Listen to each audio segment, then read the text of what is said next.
ሰላም ጤና ይስጥልኝ የተከበራችሁ ውድ አድማጮች፣ የምሽት እንግዳ የሚለውን ረጅም የልብ ወለድ መጽሐፍ ታሪክ የመጀመሪያ እትም በ1995 ዓ.ም ሁለተኛው እትም ነሐሴ 2006 ዓ.ም የታተመ ሲሆን የታሪኩ አጓጊነትና ሲኒማዊ አገላለጽ እንዲሁም ከድርጊት ወደ ድርጊት በፍጥነት መሻገሩ ተነባቢነቱን ያጎላል። ቀጣዩን በጉጉት እንድንከታተል ያስገድደናል። ደራሲው በመረጠው የተዋጣለት የሴራ ሰንሰለት አማካኝነት የሚነግረን ከመቶ ዓመታት በላይ ያስቆጠረን ታሪክ ነው። የኢትዮ ጅቡቲን የምድር ባቡር መስመር መዘርጋት ተከትሎ የሚነሳውን ታሪክ ደራሲው በቀጥታ በመናገር ፋንታ ከዋና ገጸ ባህሪው ማንነትና በዙሪያው ካሉት ሌሎች ሰዎች አንጻር እንድናየውን በማድረጉ ደረቅ ታሪክ እንዳናነባ አድርጎናል። ቻናሉን ሰብስክራይብ ማድረጋችሁን አትርሱ። የምሽት እንግዳ ደራሲ አስራት ከበደ፣ ተራኪ በእምነት አማረ።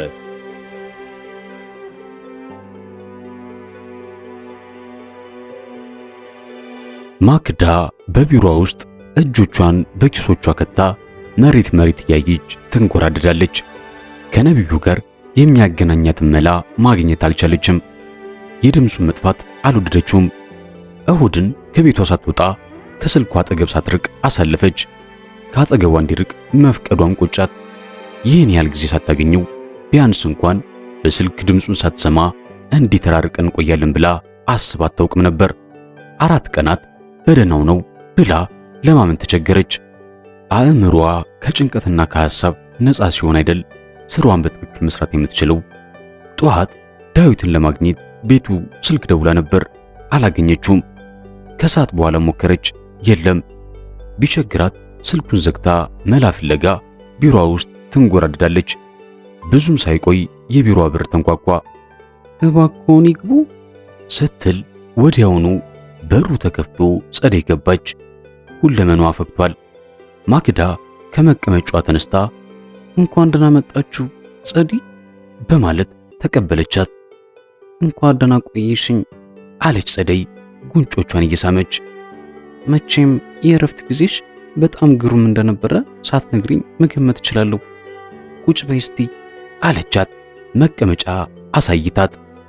ጸደይ በጣም ተለውጣለች። በፈገግታ ተፍለቀለቃለች። በጣም ጥሩ ነበር ማክዳ።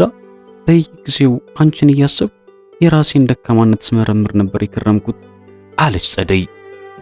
ደካማነት አይደለም እኮ ጸደይ፣ ለአንዱ የሚታየው መላ ለሌላው አይታየውም። የሚያመለክቱን ይፈልጋል። ዋናው ነገር መልካም ነው ብለው ያመኑበትን ነገር ተቀብሎ መተግበሩ ነው አለቻት። ልክ ነሽ ማክዳ። በከንቱ ራሴን እያስጨነኩ ያሰለፍኳቸው ቀናት ይቆጩኛል። ለማንኛውም አሁን ዘሪውንን በምፈልገው መንገድ መምራት እንደምችል፣ ቢያንስ ሐሳቤ እንዲቀበለኝ ማድረግ እንደምችል ተገንዝቤያለሁ። በጣም አመሰግናለሁ ማክዳ ስትላት፣ ምንም አይደል አንቺ ብቻ ብርቺ አለች ማክዳ። ማክዳ ባልሽኝ ዘዴ በመጠቀም ዘሪውንን ከኩባንያው የተባረሩትን ሰራተኞች ከነገ ጀምሮ ወደ ስራቸው እንዲመለሱ የጥጡንም ጉዳይ በተነጋገርነው መሰረት እንዲያስተካክል ቃል አስገብቼዋለሁ።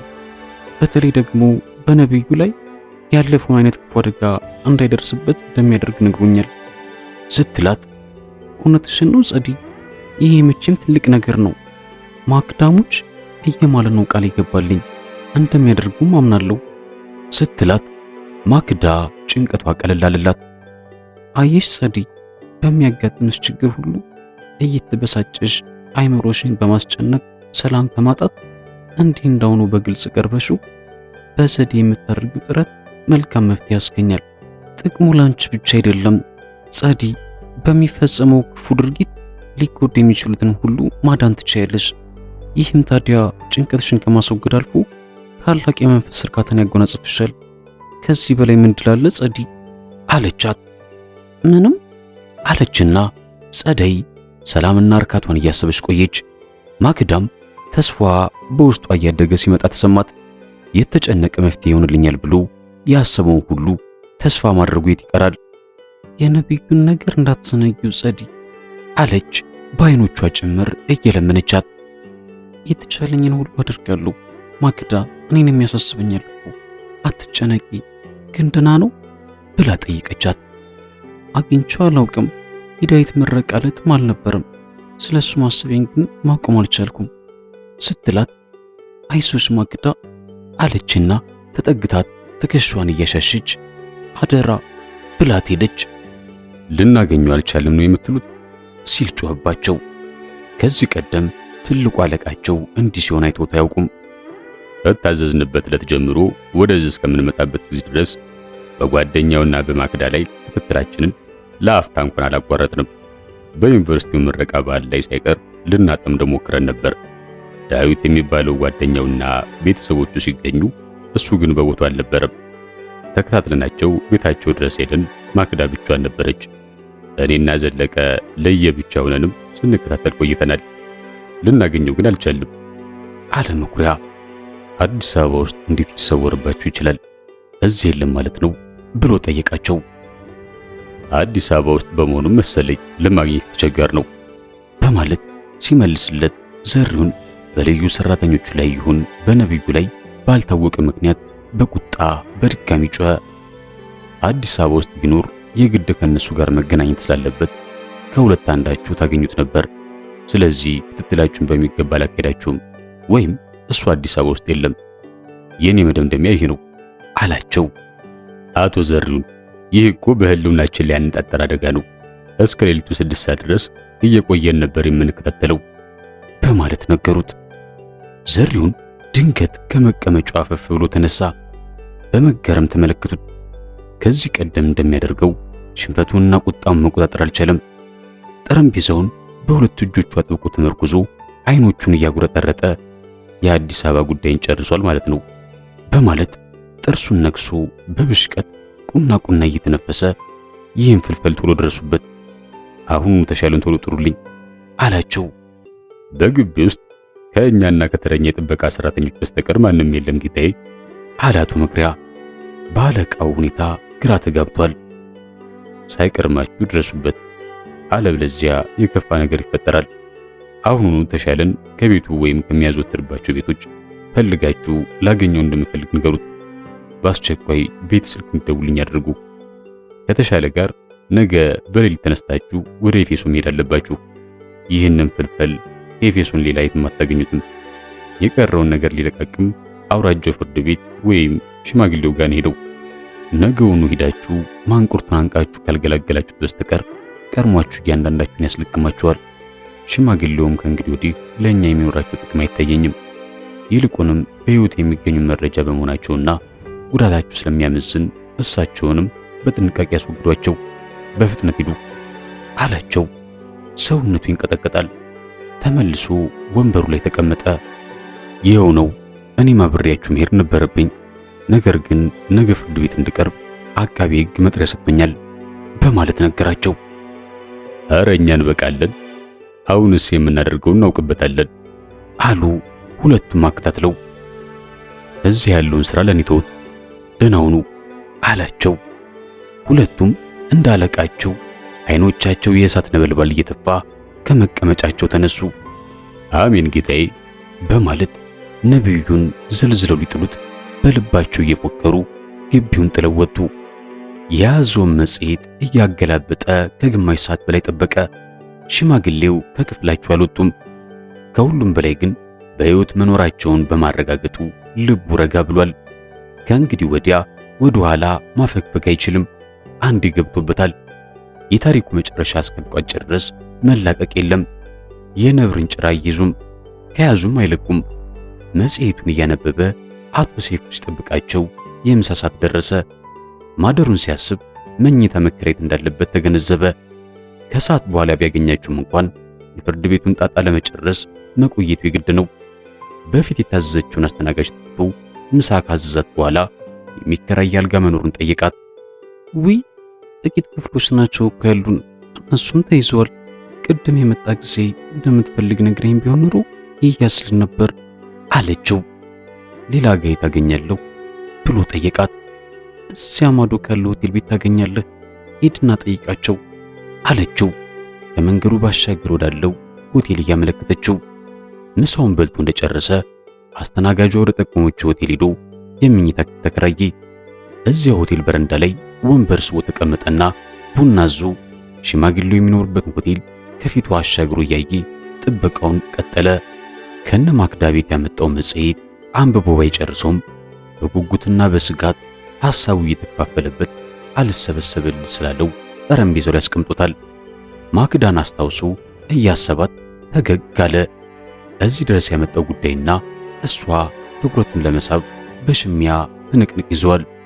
ይቅርታ የኔ ወንድም፣ ያዘዝከው ቡና የዘገየው ማሽኑ ቀዝቅዞ ስለነበረ ነው በማለት አስተናጋጇ ቡናውን ጠረጴዛው ላይ ስታስቀምጥለት ከሐሳቡ ተናጠበ። ምን ያህል ጊዜ እንደጠበቀ አልታወቀውም። ቡናውን ጠጥቶ ሲጨርስ በግማሽ ልቡ መጽሔቱን ያገላብጥ ጀመር። በየመሃሉ አይኖቹን ሽማግሌው ወደሚኖርበት ሆቴል ወርወር እያደረገ ይመለከታል። ያን ሁሉ ችግር አብሮ ያለፈች ዲስኮ ሰዓቱን ተመለከተ። የቀኑን 10ኛ ሰዓት ለመርፈን ሰኮንዶቹ ይሯሯጣሉ። አቀርቅሮ የቆየበት አንገቱን አመመውና በተቀመጠበት ሰውነቱን እንደ ማፍታታት ተንጠራራ። ሆቴሉ ሞቅ ሞቅ ማለት ጀምሯል። ሽማግሌው ግን እስካሁን ብቅ አላሉም። ቢራ አዞ ባለበት ተመቻችቶ ተቀመጠ። የመጀመሪያውን ጠርሙስ ቢራ በብርጭቆ ቀርቶ አጋምሶ አስቀመጠው። ቀና ሲል ከመንገዱ ባሻገር ፊት ለፊት ካለው ሆቴል ሽማግሌው ብቅ ሲሉ አያቸውና ደነገጠ።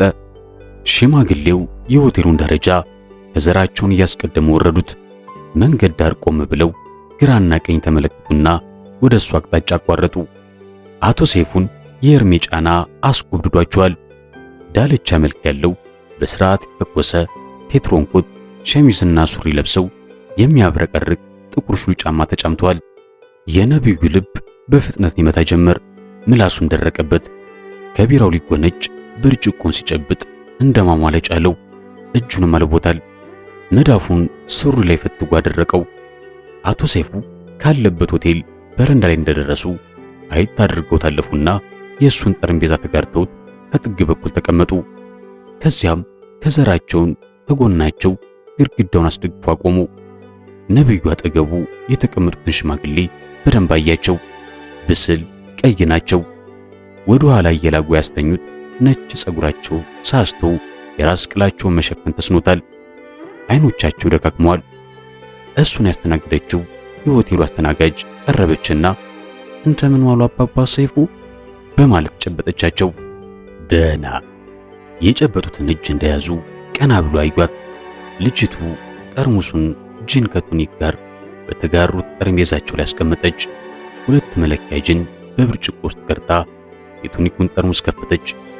ከዚያም የቀዳችውን ጂን በቶኒክ በርዛ የተረፈውን ከብርጭቆ ጎንትታ የጂኑን ጠርሙስ ከነመለኪያው በማቅረቢያው ሰብስባል ሄድ ስትል ነቢዩ ቢራ ድገሚኝ አላት። አቶ ሰይፉ ብርጭቋቸውን አንስተው ከተጎነጩለት በኋላ እያጣጣሙ በጨረፍታ ነቢዩን አዩት። ነቢዩ በሆዱ ዛሬን በዝርሚያቸው የሆቴል ቋሚ ደንበኛ ናቸው ማለት ነው ሲል ግርምቱን ለራሱ ገለጸ። አስተናጋጇ ቢራውን ከፍታለት ያጋባውን ጠርሙስ ይዛ ተመለሰች። ነቢዩ ሽማግሌውን እንዴት መግባባት እንደሚችል ምን እንደሚላቸው በማሰብ ላይ ሳለ አቶ ሰይፉ የተቀዳላቸውን ጂን በድጋሚ ተጎንጭተው ብርጭቋቸውን ቦታው አስቀምጡና ይቅርታ ይህንን መጽሔት ልመልከተው ሲሉ ጠየቁት። ኧረ ይችላሉ በማለት በአክብሮት ከተቀመጠበት ብድግ ብሎ በሁለት እጁ ሰጣቸው። የዚህ ሳምንት ነው በማለት ጠየቁት። አይ የወዳኛው ሳምንት ነው በማለት መለስላቸው። ለኛ ሀገር ምንም ያህል አልቆየም፣ ያው ትኩስ ማለት ነው በማለት ከደረት ኪሳቸው የማንበቢያ መነጽር አውጥተው የመጽሔቱን ሽፋን ይመለከቱ ጀመር። ኮርሲካ የፈረንሳይ ሰላም ጠንቅ የሚለውን በትልልቁ መጽሔቱ ሽፋን ላይ የሰፈረውን ጽሑፍ ሲያዩ እርሱም አትኩሮ እየተመለከተ በጥንቃቄ ተከታተላቸው። ኮርሲካ ደግሞ ምን ተፈጠረ በማለት አጉመተመቱ። ራሳቸውን የሚጠይቁ ይመስላሉ። ነቢዩ አንገቱን አስረዝሞ የሚያነቡትን ለማየት ሞከረ። መጽሔቱ የወጣበት ሳምንት የአውሮፓም ትልቁ ዜና የፈረንሳይ ደቡባዊ ግዛት የሆነችው ኮርሲካ ጉዳይ እንደሆነ አንብቧል። አቶ ሰይፉ መጽሔቱን በሁለት እጆቻቸው ጨምድደው ይዟል። እጆቻቸው የሚንቀጠቀጡ መሰለው። ሽፋኑን ገልጠው ማውጫውን አነበቡ። ገጽ 15 ከንፈራቸው ተነቃነቀ። ጥቂት ገጾችን እየተንቀጠቀጡ ካገላበጡ በኋላ የሚፈልጉትን ርዕሰ ጉዳይ ያገኙና ማንበብ ጀመሩ። ነቢዩ አላስችል ስላለው ተንጠራርቶ ከእርሳቸው ጋር ማንበብ ጀመረ። እንደ ጎርጎራውያኑ ቀመር ሐምሌ 4 ቀን 1990 የታተመው መጽሔት የመጨረሻው ሰው ሲቀር በሚል ርዕስ የዘገቡን ዜና ትንታኔ ነበር የሚያነቡት። ገጹን በሞላው ጽሑፍ መካከል እድሜው በሰባዎቹ መጀመሪያ ላይ የሚሆን አዛውንት ጭንቅላቱ በጥይት ተነርሎ መንገድ ዳር በቆመ መኪና ስር በተንጣለለው ደሙ ላይ በጀርባው ተዘሮ ሰዎች ከበውት የሚያሳይ ፎቶግራፍ አለ። ከግርጌው በኮርሲካ እጅግ በተካረረ ሁኔታ የተከፋፈሉት የደሴቷ ብሔርተኞች እርስ በርሳቸው ከመገዳደል በስተቀር ሌላ የሚሰሩት የላቸውም። ከኮርሲካ ብሔራዊ ነጻነት ግንባር ተገንጥሎ የተደራጀውን ቡድን ለብዙ ዓመታት ይመራ የነበረው ፊሊፕ ፔር በታላቅ እህቱ ልጅ ተገድሏል። ገዳዩም ከጠባቂዎቹ ጋር በተደረገ የተኩስ ልውውጥ በጥይት ተመቶ ሞቷል የሚል የፎቶግራፉ መግለጫ ጽሑፍ ሰፍሯል። እጃቸው እየተንቀጠቀጠ ለማንበብ የሚታገዱትን የአቶ ሰይፉን አኳን ሲያይ ነቢዩ ግራ ገባው። ጽሑፉንና እሳቸውን ተራ በተራ ሲመለከት ቆየ። ፈረንሳይ ሀገር በትምህርትና በሥራ መቆየታቸውን ሲገምት ጥርጣሬ ገባው። እንዴ ነቢዩ ኤፌሶን ምን እግር ጣለ የሚል ድምፅ ሲሰማ ዞር አለ። ነቢዩ ኤፌሶን የሚያውቀው ሰው እንደሌለ እርግጠኛ ነው። ሁለት እጆቹን ዘርግቶ ወደ እሱ የመጣውን ወጣት ሲያይ ግን በፈገግታ ተሞላ። ሰለሞን እዚህ ነው እንዲህ ያለው በማለት ከመቀመጫው ተነስቶ ተቀበለው። ተቃቅፎ ተሳሳሙ። ከተለያየን ብዙ ጊዜ ሆነን። የሚገርም እኮ ነው አለ ነቢዩ። ምን ታደርገዋለህ አለ ሰለሞን። ለነገሩ አዲስ አበባ ዩኒቨርሲቲ ትምህርት እንደጀመርን ሰንዳፋ ፖሊስ ኮሌጅ መግባትን ሰምቼ ነበር አለ ነቢዩ። ከዚያ ተመርቄ ይሄው ኤፌሶን ሥራ ከጀመርኩ 2 ዓመት ሆነኝ። ጥሩ ነው ቁጭ በላ መቶ አለቃዬ አለና እየተሳሳቁ አጠገቡ ያለው ባዶ ወንበር ላይ ተቀመጠ። አቶ ሰይፉ የብርጭቋቸውን ጅን ጨልጠው ከመቀመጫቸው ተነሱ። ይህችን መጽሔት በእርጋታ አንብቤ ነገ ብመልስልህ ትፈቅድልኛለህ ሲሉ ጠየቁት። መነጽራቸውን ወደ ኪሳቸው እየመለሱ ይችላሉ፣ ምንም ችግር የለም አለ ነቢዩ። መቶ አለቃ ሰለሞን ሁለቱንም ተራ በተራ ተመልክታቸው አመሰግናለሁ፣ ነገ እዚያች በረንዳ ላይ ታገኘኛለህ በማለት ወደሚኖርበት ሆቴል አመለከቱት። ከዘራቸውን ሲያነሱ አስተናጋጇ መጣች። መሄዱ ነው እንዴ አባባ ሰይፉ? ምን ነው ቸኩሉ ዛሬ በማለት ጠየቀቻቸው። ነገ እመጣለሁ በማለት የገንዘብ ቦርሳቸውን ለማውጣት ኪሳቸውን ሲዳብሱ የእሳቸው ሂሳብ ከኔ ጋር ነው አላት ነቢዩ። አስተናጋጇ አትኩራ ተመልክተው ወደ ሽማግሌ ዞረች። አቶ ሰይፉ በእሽታ አንገታቸውን ነቅንቀው ወደ ሆቴላቸው ሄዱ። አስተናጋጇ ገርሟታል። ይገርማል፣ ከምን ጊዜው ብትግባቡ ነው ለማንም አድርገውት የማያውቁትን ያንተን ግብዣ የተቀበሉት? ለመሆኑ ምን አስነካቸው አለችና ብርጭቆና የቶኒኩን ጠርሙስ ሰብስባ ሄደች። እውነቷን እኮ ነቢዩ ሂሳብ ስትከፍልላቸው ግብዣን ተቀብለው እሺ ማለታቸው የሚገርም ነው። አቶ ሰይፉ ሌላውን መጋበዝ ነው እንጂ የሚያውቁት ኤፌሶን ውስጥ ሌላ ሰው ሲጋብዛቸው አዩ የሚል የለም። ለዚህ ነው ተገርማ የጠየቀችህ። እንደምን ነባክህ አለ ሰለሞን። ከአምስተኛ ክፍል ጀምረው የሁለተኛ ደረጃ ትምህርታቸውን እስከ ጨረሱበት ጊዜ ድረስ አብረው የዘለቁ የክፍል ጓደኛሞች ናቸው። ደህና ነኝ እግዚአብሔር ይመስገን አለ ነቢዩ። ተመልሳ መጥታ ጠረጴዛቸው የምታጸዳውን አስተናጋጅ ሌላ ቢራ ለጓደኛው እንድታመጣለት እያዘዘ በአሁኑ ዓመት የምትመረቅ መስሎኝ ነበር፣ ነገር ግን ሰሞኑን ለሥራ ጉዳይ ቢሮ ሄጄ አባትን አግኝቻቸው አደጋ ደርሶብህ ሆስፒታል መግባትን ነገሩኝ ሲለው አሁን ትንሽ አደጋ አጋጥሞኝ ነበር አለው ነቢዩ። ሆስፒታል ብዙ ጊዜ ቆየ ብሎ ጠየቀው። 1 ወር ያህል ቆይቻለሁ። ጉዳዩን ፖሊስ አልተከታተለውም አለ ሰለሞን። ሆስፒታል እንደገባው ፖሊሶች እዚያው በተኛውበት መጥተው አነጋግረውኛል። ከዚያ በኋላ እነሱም አልመጡም፣ እኔም ወደ እነሱ አልሄድኩም በማለት መለሰለት። አባት ሲነግሩኝ በጣም አዘንኩ። ዋናው ነገር ደህና መሆን ነው አለው። ልክ ነህ በማለት ሁለቱም በዝምታ ቢራቸውን ሲጎነጩ ቆዩ። ያንተ ስራ እንዴት ነው? ነቢዩ በተራው ጠየቀው። ጥሩ ነው። የወረዳው ፖሊስ ወንጀል መከላከልና ምርመራ ሹም በመሆን ተመድቤያለሁ አለ ሰለሞን። አይ ሰለሞን፣ ከ7ኛ ክፍል ጀምረ እስከ 11ኛ ክፍል ድረስ የክፍላችን አለቃ እንደነበርክ ታስታውሳለህ ብሎት ሳቅ አለ። አስታውሳለሁ፣ ግን ለምን ጠየቀኝ? ሕግን የማስከበር ፍላጎት ከዚያን ጊዜ ጀምሮ ውስጥ ነበር ለማለት ነው። ለዛሬው ማንነት አስተዋጽኦ አለው ሲለው እንዲያስብ ባላውቅም ፍላጎት ነበረኝ። በነገራችን ላይ መቼን የመጣው ብሎ ጠየቀው። ዛሬ ከረፈደ ወደ 5 ሰዓት ገደማ ነው ወደዚህ የደረስኩት። በዚህ ጠባብ ከተማ ሳንገናኝ ብቻ መዋል የሚያሳዝን ነው። ለመሆኑ ትከርማለህ ወይስ ቶሎ ትመለሳለህ በማለት ጠየቀው። አላወቅኩም። ብርጭቆውን ሲያሽከረክር ቆይቶ ቆይታን የሚወስነው የመጣውበት ጉዳይ ነው ብሎ መለሰለት። እንግዲያው ነገ ለሥራ ወደ ሰንበቴ ስለሚሄድ አብረን አምሽተን እንጫወት፣ ዞር ዞርን እያልን ከተማችን ማስጎበኘና ቤቴን አሳያለሁ አለ ሰለሞን። እንዲያውም ዳዊት የላከኝ መልእክት ስላለ ከተላከለት ሰው ጋር ታገናኛለህ አለ ነብዩ። ዳዊትስ ደህና ነው አለ ሰለሞን። ደህና ነው አለ ባጭሩ። የምትፈልገው ሰው ማን ይባላል ሲል ጠየቀው። ነብዩም ስሙን ነገረው። ጎረቤቴን ነው የምትፈልገው፣ ለራት ወደ ቤቴ ስለሚሄድ በዚያው አገናኛለሁ አለው። ሳንሰማ ትዳር ያስክ እንዴ በማለት ሳቅ እያለ ጠየቀው። አላገባውም ነብዩ፣ ወንድ ላጤም አይደለውም። ታናሽ እህቴን አምጥቻት እዚሁ እየተማረች አብረን እየኖርን ነው ሲለው ጥሩ አድርገሃል አለ ነብዩ። ነብዩ፣ እኔ የምረዳ ነገር ካለ በግልጽ ንገረኝ፣ የተቻለኝ ሁሉ ለማድረግ ሞክራለሁ አለው ጓደኛው ሰለሞን።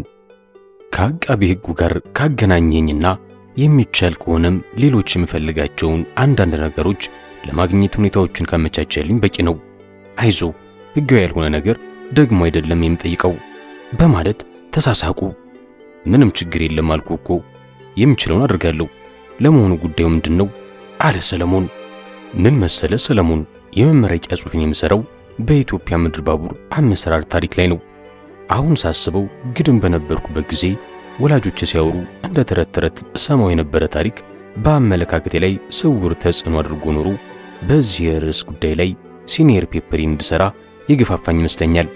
ያም ሆነ ይህ የመመረቂያ ጽሑፌን እየሰራው ሳለሁ ወደ አንድ አቅጣጫ እየተሰብኩ መጣው። አፈ ታሪክ የሚመስለው የወላጆቼ ታሪክ እውነተኛነትን ፈጥቶ እየታየኝ መጣ። በመሆኑም ይበልጥ ለማወቅ ተነሳሳው። ሕሊናዬም እረፍት ነሳኝ። ባልገመትኩት ቦታ እያስረገጠና ባላሰብኩት አደጋ ውስጥ እያሳለፈም ኤፌሶን ድረስ ጎትቶ ያመጣኝ ይሄው ጉዳይ ነው በማለት አስረዳው። በነገራችን ላይ ጉዳዩ ከደረሰበት ጥቃት ጋር ግንኙነት አለው ማለት ነው። ወንጀሉን የፈጸሙት ሰዎች ታውቃቸዋለህ አለው። ነብዩ የመቶ አለቃውን አቋርጦ ጥቃቱን ሆን ብሎ እንደተፈጸመብኝ የተረዳሁት በኋላ ነው። ወንጀሉን የፈጸሙት ሰዎች ማንነት በትክክል ባላውቅም ምክንያታቸውን ግን የደረስኩበት ይመስለኛል በማለት ጉዳዩን ከመሰረቱ ጀምሮ ሁሉንም አጫወተው። ሲጨርስ ቢራውን ጭልጥ አድርጎ ባዶን ብርጭቆ አስቀመጠ። የሚገርም ታሪክ ነው። ሳናስበው እዚህ ቁጭ ብለን ቀረንኮ። ቢራ ይምጣልና አለ መቶ አለቃ ሰለሞን ከቢራው እየተጎነጨ። እኔ በቃኛል ሰሊ አለ ነብዩ። ሽማግሌውን ለማግኘት ነው ኤፌሶን ድረስ የመጣው ብሎ ጠየቀው። በዋናነት የምፈልገው የፍርድ ቤት ሰነዶችን ቢሆንም የእርሳቸው ምስክርነት ወሳኝ ነው በማለት መለሰለት። ነብዩ እድለኛ ነህ፣ እርጅና ገዝግዞ ሳይጥላቸው ከመሸም ቢሆን ደርሳል። በነገራችን ላይ የተፈጸመብን ወንጀል ፖሊስ እየተከታተለው መሆን አለመሆኑን አውቃል ብሎ ጠየቀው። በእኔ በኩል የማውቀው ነገር የለም። ቅድም እንደነገርኩ ወደ ፖሊስ ጣቢያ ሄጄ አላመለከትኩም። ሕክምና ላይ ስለነበርኩ ጉዳዩንም አልተከታተልኩም። ነገር ግን ሆስፒታል ድረስ መጥቶ አነጋግሮኛል። ዩኒቨርሲቲም የዶርም ልጆችን ሳይቀር አነጋግረው ያጣሩት ነገር እንዳለ ሰምቻለሁ። በእኔ በኩል ዋናው ፍላጎቴ በቀል አይደለም። በእርግጥ ወንጀለኞቹ ታውቀው በሕግ መቀጣታቸውን ለሌላው አስተማሪ ከመሆኑ አኳያ ደግፈዋለሁ። የኔ ትልቁ ፍላጎት ግን የዚያን ያጫወትኩን ታሪክ ማወቅ ነው። የምፈልገውን ለማወቅም በራሴ መንገድ መሄድ ነበረብኝ። ጥረቴም እዚያ አድርሶኛል በማለት ነገረው። ግን ነብዩ እነኛ ሊገርሉ የተነሱት ሰዎች በሕይወት መኖርን ሲያውቁ በችልት የሚያልፉ እንዳይመስልህ አለው። ይገባኛል ሰለሞን አለ ነብዩ። እስከ መጨረሻው ተከታትለው ካላጠፉ ሰላም አያገኙም። ስለዚህ የፖሊስ ጥበቃ ያስፈልጋል ሲለው ካለፈው የበለጠ አደጋ ሊያደርሱብኝ እንደሚፈልጉ ገምታለሁ። ቢሆንም ግን ሰሊ የቀደምኳቸው ይመስለኛል። ያለሁበትን እስኪያውቁ ድረስ እኔ የምፈልገውን ሁሉ ጨርሼ መመለስ እችላለሁ። እስከዚያ ደግሞ እናንተ አላችሁ።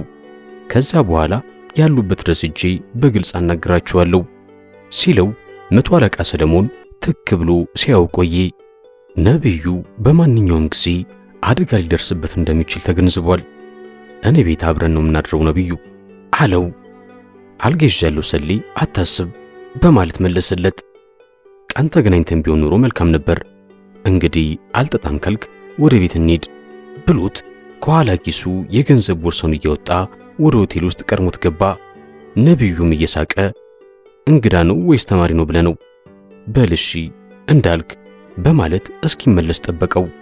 በማግስቱ ባደረበት ሆቴል በረንዳ ላይ አርፍጦ ማዶ ማዶን ሲያዋለ 11 ሰዓት አካባቢ አቶ ሰይፉን ከክፍላቸው ወጥተው በረንዳው ላይ ሲቀመጡ አያቸውና ወዲያውኑ ወደ እሳቸው ሄደ። አጠገባቸው እንደደረሰ እንደምን አደሩ አባባ ሰይፉ አላቸው። ቀና ብለው ተመለከቱት። አይኖቻቸውን ብርሃን አጥሯቸው ደብዝዟል። እርጅና በተጫናቸው ፊታቸው ላይ ድካም በደማቁ የተጻፈ ይመስል ጉል ሆኖ ይነበባል። ደህና አደርክ በማለት እጃቸውን ለሰላምታ ዘረጉለት። በሁለት እጆቹ ጨበጣቸው። እንዲቀመጥ አልጋበዙትም። እንደ ጨርቅ ተልፈስፍሶ የዛለ እጃቸውን ሰብስበው ፍዝዝ ብለው ወደ ፊታቸው ባዶን ሲመለከቱ ቆዩ። ባለፈው ምሽት ካያቸው ይበልጥ ያረጁ መሰለው። ቀዘቀዙበት። ግራ ቢገባው አስታወሱኝ አላቸው። እንደ መባነን ቀና ብለው አዎን ትላንትና መጽሔት አውሳይ ነበር አንብቤዋለሁ ብለውት አቀረቀሩ። ያወሳቸውን መጽሔት ግን አልያዙትም። የሆቴሉ አስተናጋጅ ጠርሙስ ጅን ከቶኒክ ጋር አምጥታ በብርጭቆ ቀዳችላቸው። ነብዩ ሳይጋብዙት ወንበር ስቦ አጠገባቸው ተቀመጠና አስተናጋጇን ቡና እንድታመጣለት አዘዛት።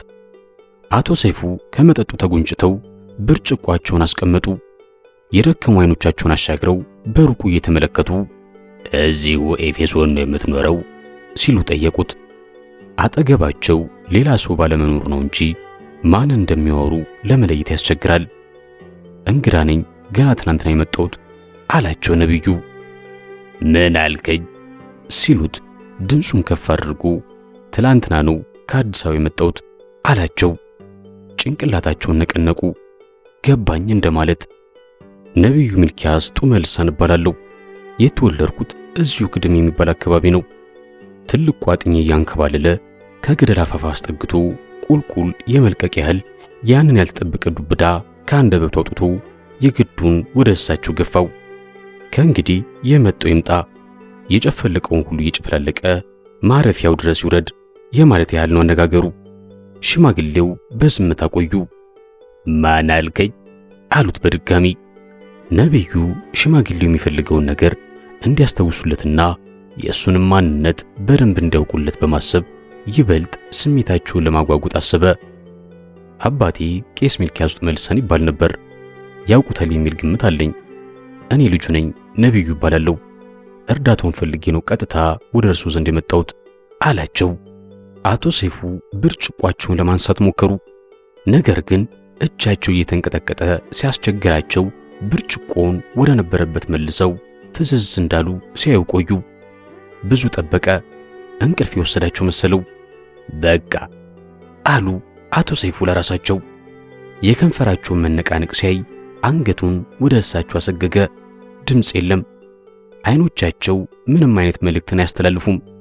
ተስፋም ብርሃንም አጥተው ድንግዝግዝ ብለው ሙጭሙጨዋል። በእርሚያቸው ምሽት ልትጠልቅ እንዳሰፈሰፈች ጀንበር ጊዜ ለእርጅና ጥሏቸው ሸሽቷል። ብቸኝነትና ትካዜ ጓደኞቻቸው ሆነዋል።